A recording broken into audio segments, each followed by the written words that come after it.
Mīļie draugi, es Normans Kalniņš un Romanis Vēdiņš aicinām jūs uz ziemas pasaku.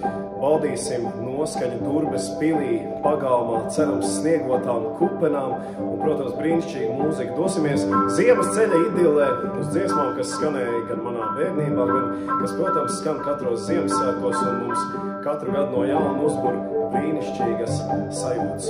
7. decembrī, 6. vakarā, Durbes pils parkā. Krēsla klusā, upes lejā, tālē gurtā, suņa reļā, apsarmoti krasta koki, tā kā balti sienu loki. Teci pēri asi kalto, šķaini svaini sniegu balto,